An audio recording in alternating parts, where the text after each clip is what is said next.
maaleykum suñu mbokk internet yi bëggee Infos Rewmi tey Infos Rewmi dafa ànd ak Grand Théâtre TV ñu jëm ci xew-xew bu mag bi nga xamante ni Grand Théâtre lañ koy defee kon su ci Grand Théâtre TV nekkee ak Infos Rewmi war na leen dañuy defal nag kilifa gi nga xamante ne ni Sénégal yëg nañ ko wala xam nañ ko ndax yóbbu na turu Sénégal partout ca la mu doon liggéey muy suñu papa suñu maam Doudou Ndiaye Coumba Rose dëkkul woon Sénégal rek di dundee Sénégal da doon dundal Sénégal buñ nee sët nag dafa war a nuru maamam mbaamu donn maamam nuru ba kese doyul dafa war a donn maamam sëtu Doudou Ndiaye Coumba Rose bi mu yor ba ñëpp teg ko doomam moo fas yéenee sargal maamam ñu bàyyi ko mu nuyoo wax moom mooy kan ñi xamul woon ni sëtam la tey xam ni sëtam la ñi jàppoon ni doomam la mu leer ci seen nopp ñu séq ak moom baat ak tontu ci Infos Rewmi Grand Théâtre TV Ndiaye ñu ngi lay nuyu. maa lay fay Galaye di leen nuyu di nuyu waa Infos Rewmi di nuyu waa Grand Théâtre TV et maa ngi tudd Mor Coumba Ndiaye Rose di sët si Doudou Ndiaye Coumba Rose et di nekk aussi PDG de Ndiaye Rose Production. waaw bu ne Ndiaye Rose Production man dama naan géwél bu ñu xalaat tëgg ba yàgg mu nekk production sañ-sañ boobu wala idée boobu en tant que doomu géwél fan nga ko jëlee dinañ continuer ci wax. jàpp ne rek doomu géwél war ta yem si tëgg wala si way géwél war naa mën a nekk médecin géwél war na mën naa nekk président géwél war naa mën a nekk leneen fu lu nit war di def rek doomu géwél war na ko mën def ndax macha allah doomu géwél dafa muus dafa intelligent ba pare géwél mën naa nekk fu nekk ndaxte fu mu nekk dafay intégré boppam donc jàppaloo rek moo waral tey jii ma jàpp ni ñun war ñu yem toog di xaar tubaab du ñu produit ñuy tëgg ñoom ñu pare jël seen xaar dem seen yoon ñun ñu pare ñu te loolu ñuy def ñoom ñun ñoo leen enrichir jàng ji ko déw ñëw ba ñoom loolu ñuy def ñu mun ko def. waaw dégg nañu loolu muy kàddu yu am solo ndax damay faral di wax ni boo ko waxee nit ñi mën nañoo jaaxle mais ku dul rasulillahi géwél la gën ndax ku juddu géwélu rasulillahi ngay ñaan yàlla doon kon géwél war na mën a doon noobulu boppam mais sa digganteeg sa maam ak ban at ngeen commencé ànd. sama digganteeg sa maam moom man damaa judd fekk damay sant yàlla sax ba mu juddoo mu nekk sama maam laay wax parce que comme ni ma wax rek judd nekk sant Ndiaye Rose chance la et que nga judd nekk si famille du Ndiaye Coumba Rose teg si parce que chance la mooy pourquoi parce que da ngay judd am métier automatiquement mooy que da ngay tëgg et que loolu déjà chance la tey ji boo jàngee ba sa jàng taxawul da ngay tëgg amaana sax tëgg demeetul noonu mu waroon demee buñ comme léegi bu njëkk ba ndax da nga daan tëgg paa bi danaa yóbbutu ñu fay lay millions mais léegi demeetul noonu mais boo si amee ful rek je pense que mën na lay yóbbu fu nekk et que sama diggante ak sama maam je pense comme diggante ak maam ak sët yu bari la parce que tey jii ñëpp xam nañ ni maam papa day am relation ak doom waaye bu fa sët ñëwee rek tey jii sët ba lay gën a souvent lay gën a xaritool et que tey jii man sama xarit la woon comme ñeneen sët ñu bari ñu mën a wax ni paa bi seen xarit la woon parce que ñëpp la yemale woon mais man mën naa wax ni man sama relation moom sama xarit la woon parce que tey jii daan toog ba 4 heures du matin woo ma téléphone mu ñëw ñu waxtaan man ak moom kon donc kooku sama xarit la woon tey jii ba veille bu muy dem ñoo nekk man ak moom et que ma jëlee ko tey jii daan teg man maa mujjee dugg si génn si ambulance bi dugal ko si morgue HLM jàpp si corps bi yóbbu ko ba Yoff kon tey jii yaakaar naa gunge naa ko depuis ba keroog muy dem. waaw nga jege woon sa maam trop am benn sañ-sañ boo ñeme lu kenn xalaatagul depuis mu jóge fi du ci doom du ci sët du ci kenn tey nga am sañ-sañ ne da ngay sargal sa maam xool fu mel ni Grand Théâtre ndax am nga ci doom wala sët comme yow bu la fekk si pour gunge la ci doole ci xel ci xalaat ci xaalis. xam nga tey jii am na loo xamante ni bu ko sët defal maamam damay wax souvent bu mu xaar kenn parce que Sénégal lañ nekk benn. souvent booy xaar dara booy xaar du la si fekk si waaye dañuy xaar bu mu réussir ñu fekk doog la see fekk si lu sotti am borom et loolu si côté bépp la côté amul géwél amul politique amul dara amul lépp noonu ci côté boobu la lu sotti rek am borom fan man xaaruma ci kenn parce que c'est pas la première fois ñu rendre hommage Doudou Ndiaye Coumba Rose je pense que c'est la énième fois Pape depuis mu gaañoo ça fait 4 ans et bu mu gaañoo 4 ans Moustapha Ndiaye Rose organisé fi benn hommage 200 batteurs 200 arbres Birame Ndiaye Rose organisé fi hommage à Doudou Ndiaye Coumba Rose. ñooñu ay doomu Doudou Ndiaye Coumba Rose donc ñu ngi koy rendre hommage à El Hadj Ndiaye Rose organisé au niveau de Bruxelles yóbbu na fi xalam donc organisé foofu hommage Iba Ndiaye Rose pareil sama papa aux Pays-Bas mooy Ali Ndiaye Rose et aux États-Unis ak Japon ñoom ñëpp ñu koy rendre hommage un peu partout dans le monde et c'est que seulement peut-être hommage bi nu ma amee ampleur rek peut-être mooy lu nekk Grand Théâtre et que Grand Théâtre ba paa bi di génn àdduna bu mu génn àdduna président Macky Sall dafa waxoon ne Grand Théâtre da nga ko tuddee Doudou Ndiaye Coumba Rose ne cat moo si duggoon Grand Théâtre voilà donc photo donc fa nekk ci moom ak yeneen ni photo yeneen artistes mais tuddee bi amagul ba léegi peut-être jotagul donc peut-être loolu waral hommage bi am ampleur rek mais wax dëgg yàlla bu mu ko def demee ma ceg doole xel laa ca demee parce que sët bi rendre hommage maamam moom xol lay demee day dem rek waaw donc du ma sax calculer pour te dire ne chaque jour nit ne ma budget bi dinaa tax nga defagum man leen yàlla xam na ni xaw ma ko man daal saa mu xëy naa fay lu ma war a fay naa ko def pour que rek affaire bi réussir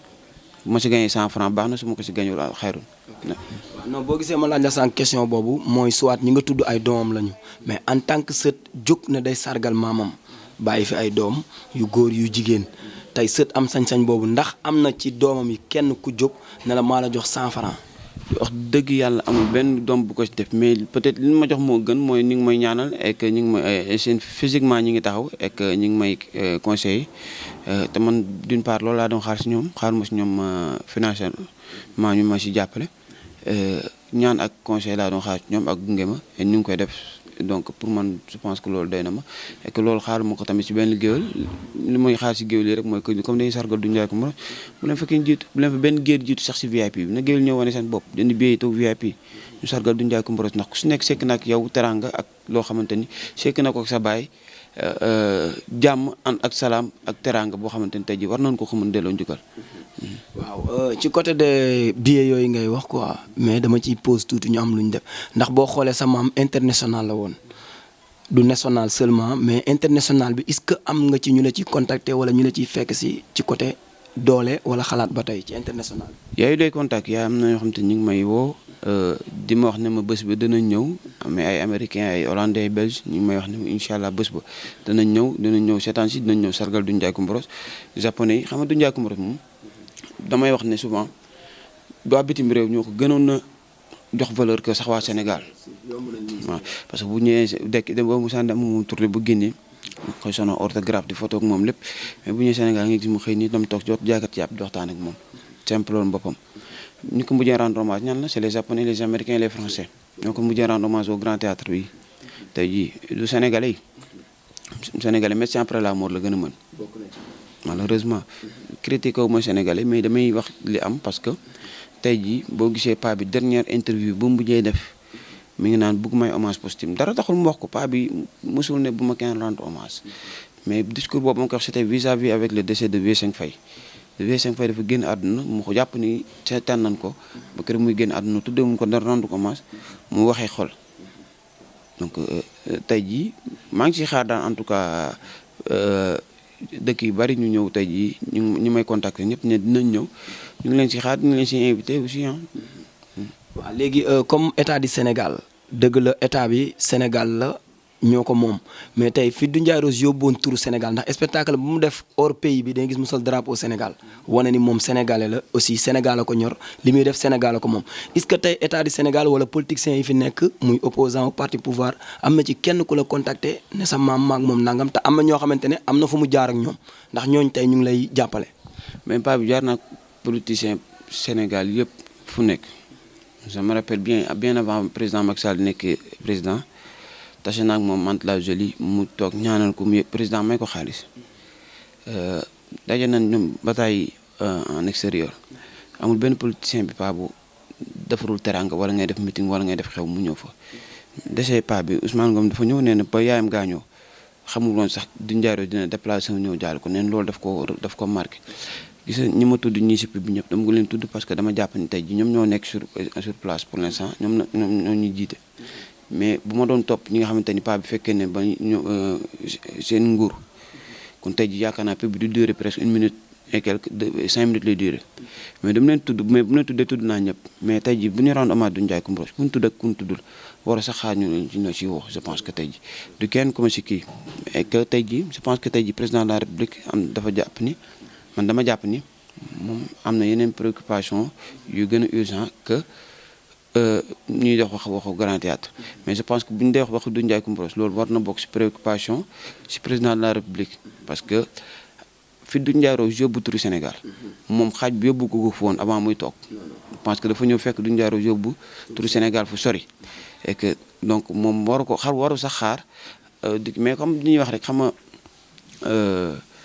dañuy wax ne génn golo gudd na mais loolu loo si laal mu yëg ko et que même moom bu ko yëgul tey ji gouvernement bi yëg nañ ko donc war nañ ko mun a wax ba que moom tey ji mu mun a am réagir parce que Doudou Ndiaye Coumba Rose lañuy rendre hommage tey ji lu ne defal na ko Sénégal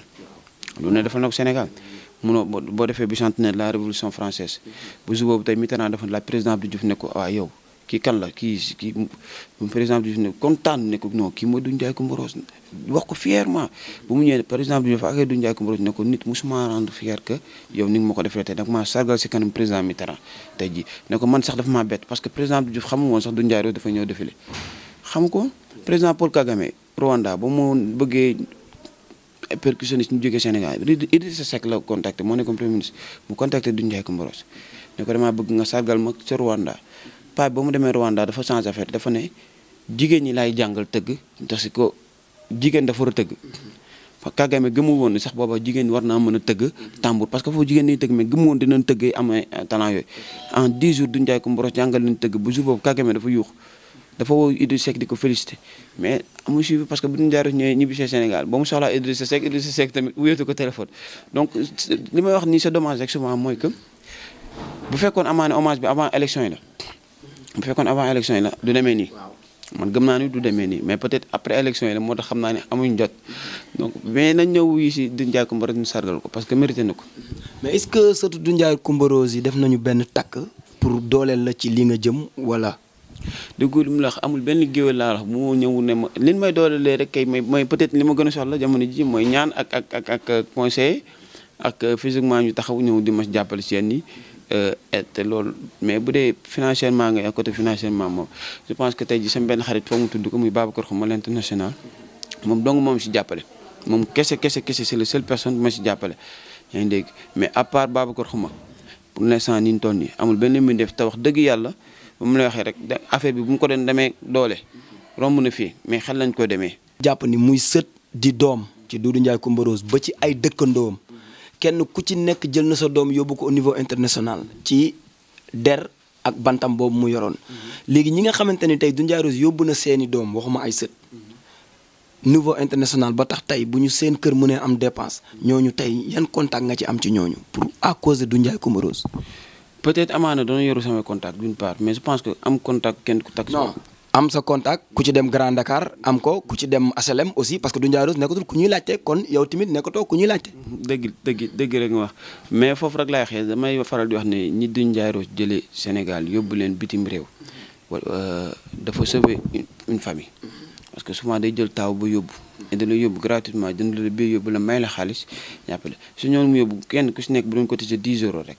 ba paa bi dund milliardaire la mais paa bi day daan yóbbu nit sax 10 ans dootu ko dégg si àddina naa ñëw vacances sax xaw a seen Doudou Ndiaye Rose sax xaw a làkkatu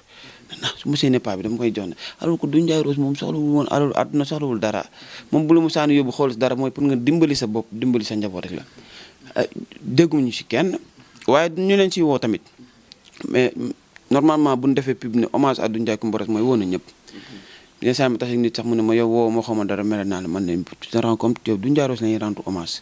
pas bi man du man organiser ma ko pour que muy man donc du Mor Coumba Ndiaye Rose mais c'est la famille Ndiaye Rose et tous les griots du Sénégal mais képp ki gël bokk nga ci bu xaar nu woo la xam nga loo bokk doo xaar ñu woo la ci da ngay ñëw ne lan laa ci def yaa ngi loo jàppee boo jàppee ni diw mii kat sama kilifa la woon mais bul xaar ne kat ah foog ñu woo ma waaw pour mu ñëw bokk ci déedéet mais Mbaye Dièye Faye xaar ñu woo ko bu fa jóg jàpp ci takk ci ay tànkam ne kat lii sama yëf la ne kat moo damay ñëw jouer ba pare damay ñëw jënd ay billets mais noonu la ko yeneen géwél yi waxee tey jii.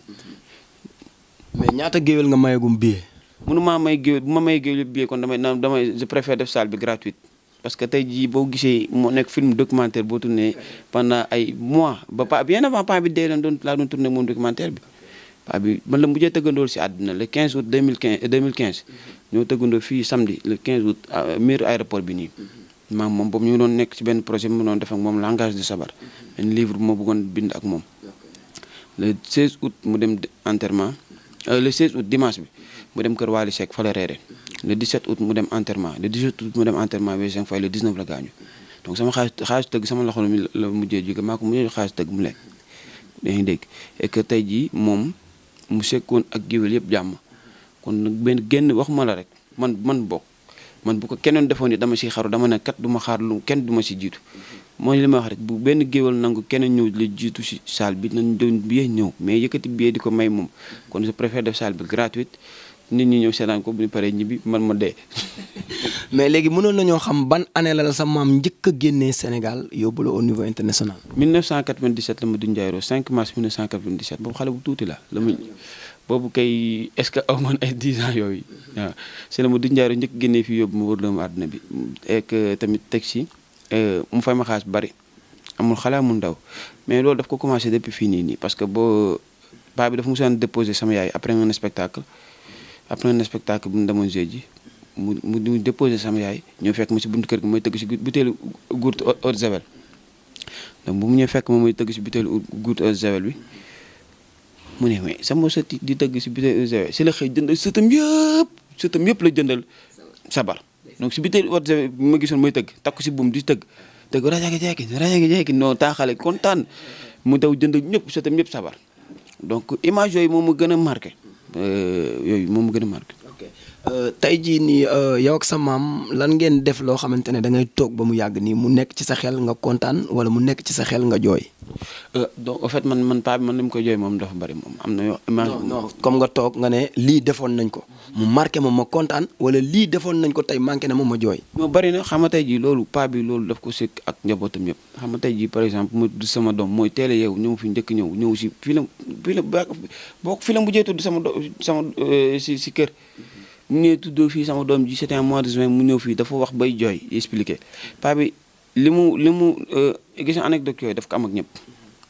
toog ku mu si toog rek am na looy fàttali ko si moom mais buñ ko joxee diplôme théâtre national Sorano mu woo ma yéeg mu ne ma demal jël diplôme bi du ma ko jël ma ne ko déet ma diplôme moom ma ko di mu ne ma demal nga jël diplôme bi ma ko léegi nan dem mu yéeg jël diplôme bi yéeg ko jox ma ko boobu loolu nekk na si loo xamante ni du ma ko fàtte mu ko sama àdduna. mais ñaata nga financé gum ci wala budget bi nu mu toll ci sa waaj jëm Grand Théâtre pour rendre hommage sa maam. non loolu moom comme li ma wax rek xaw ma ko sax lijjantiwu ma ko sax d'une part nga baal ma si waxin bi parce que man naa def rek na affaire bi réussir. xooluma lu ma si dépensé wallahi lazim amul benn yoon bu ma toog calculer ne dan naa si billet ànd ak sama nit dem parce que def naa ko ñaari yoon génn dëkk bi calculer ma lu may kii nii li ma si ñor rek mooy que na salle bi fees nit ñi seetaan film bi ñuy jooy bu ñu paree spectacle yi am nit ñu kontaan waaw ñu rendre hommage Doudou Ndiaye Rose. ok mais tey bëri na tey ngay jaar ci mbedd ngay dégg mbedd diw monument nangam sa maam tey boo ko doon defal monument ci Sénégal wala ci Ndakaaru gi ñu ko gën a ràññee ban boulevard nga xalaat ñu teg ko fa pour mu des ci bopp sénégalais ndax xale yi am na ñu war a judd pour xam kan mooy Doudou Ndiaye Rose. loolu bari na et que Doudou Ndiaye Coumba Rose rek wax naa ko barki démb si conférence de presse ma def parce que tey jii damay faral di jiital sama maam parce que sama maam la mais au Sénégal nous avons eu Bruno Diatta nous avons eu Wesseng Faye on a encore El Hadj Mansour Mbaye Xaar Mbaye Madiaga et d'autres personnes tey jii bu déggee avenue de Gaulle wala ay pont Faidherbe ban sens la am amul benn sens amul benn sens et que tey jii nit da nga koy delloo njukkal ci bu muy dund ba pare delloo ko njukkal ci la muy yëngu tey jii man du ma blâmer le stade Léopold Sédar Senghor mais buntu avenue bi nekk devant Palais mën na ko tuddee avenue Léopold Sédar Senghor mais Léopold Sédar Senghor mën na ko tuddee Jules François Bocandé dañuy waxante dëgg rek mais war nañu ko mën tuddee génération 2002 la mooy pont Sénégal 2012 mais ban njëriñ la am mais jëlal loolu am na ñu nit mérité fi ci dëkk bi te tuddee nañu ko Bruno Diatta mérito nañu tuddee ko leneen lu dul ay avenue Doudou Ndiaye Coumba Rose dañuy coow Grand Théâtre mais mérito na lu raw Grand Théâtre Mansour Mbaye mi ngi dund mais dañ ko tuddee nañ ko delloo ñu ko si ba muy dund mais malheureusement dañuy bàyyi ba ñu dee ñu ne cat moo si dugg ak bëggoon nañ ko def lii mais pour moi amuñ chance quoi Doudou Ndiaye Coumba Rose rek am na ñuy bari ñu ngi dund mais nañ leen delloo ñu ko si ba ñuy dund mais su mel ni président Abdoulaye Wade mais mérito nañu tuddee ko lu bari mais parce que liggéeyal nañ Sénégal loo xamante ne tey jii xam nga dafa am ñoo xamante ni yàlla moo leen teral bu dee ay millions de personnes ñoo nekk si dëkk yàlla sepp si quelques personnes ñu siw jël seen tur Sénégal di ko yóbbu fu sore noonu dañoo mérité wu ñu jël loolu delloo leen ko njukkal xam nga Youssou Ndour dafa ne réew bu nekk dafa am way et fexeel ba nga bokk ca way ba ñoom dañoo bokk si wayum Sénégal donc nañ leen delloo njukkal waaw xam naa ni dañ lay bàyyi nga tàggoog mbokk internet yi lay seetaan ci inforewmi.com ak Grand Théâtre TV fas yéene tamit def ak tànk ak gunge la ba ci bis bi donte amuñu dooley poos wala dara ñu ànd ak suñu micro rek ñëw pour jàpp ci li ñu xam ci Doudou Ndiaye Rose. li ngeen ànd ak man doy na ma wax dëgg yàlla ndaxte communication la te day yegg si yeneen nopp nit ñi ko yëgul woon mënoon ko yëg donc ma leen siy gërëm bu baax di remercier waa Info Rewmi ak waa Grand Théâtre TV di remercier toute la famille Ndiaye Rose toute la famille Saint-Saëns tous les griots du Sénégal yëpp et en même temps di wax ne bés bi seen bés la du sama bés maa ngi si woo ñëpp ku si gis sa bopp te yàlla may la kàttan na nga ñëw ñu sargal Doudou Ndiaye Coumba Rose waaw xel day fàttu spectacle bi lan lañ ciy xaar. mu ngeen si xaar bu bari en tout cas dina am surprise yu mag mais en tout cas daal jàpp leen dina am film documentaire bu ñu tourné l'œuvre sur la vie de Doudou Ndiaye Coumba Rose après bu ñu paree ci loolu na am quelques discours mënut a ñàkk ak après mu am spectacle en live benn orchestre bu Ibou Ndour ak Papis Konaté composé orchestre boobu mooy tëggal que ça soit Ismaël Lo que ça soit Thione Seck Wally Seck Pape Diouf orchestre boobu mooy tëggal ñoom ñëpp Aïda Samb ak moom moo jiyee yeneen artistes ñëpp orchestre boobu moo leen tëggal DJ Awadi ak peut-être benn surprise en tout cas daal ku ñëw ku raté Grand Théâtre di nga raté hommage bu doy waar incha allah. kon baax na ñu ngi ciy xaar Youssou Ndour wala. ku raté Grand Théâtre di nga raté spectacle bu doy waar incha allah. waaw mbokk yi lii rek la leen Grand Théâtre TV ak inforewmi.com indiloon mais ci biir kàddoom dama cee dégg lu am solo avenue de Gaulle Faidherbe franchement ba tey tubaab beeg ñuy noot ndax doo dem mukk Europe dégg avenue Talla Ndiaye wala avenue Ndiaye Rose wala avenue Doudou Ndiaye Rose wala avenue Galaye Talibé Bamba kon nan dindi bu mu jaam gi te xam ni avenue Faidherbe am na kilifa yu ko yellool boulevard de Gaulle am na ñu ko yellool Léopold Sédar Senghor mooy premier président Sénégal footballukaay rek lañ ko fi tuddee kàddu yi nag ku mu dal te mu métti la ñu ngi koy jéggalu waaye wax ci fête des noirs bi ñu doon moo tax ñu waxee noonu ba beneen yoon ci keneen kuy sargal maamam ni moom. Merci.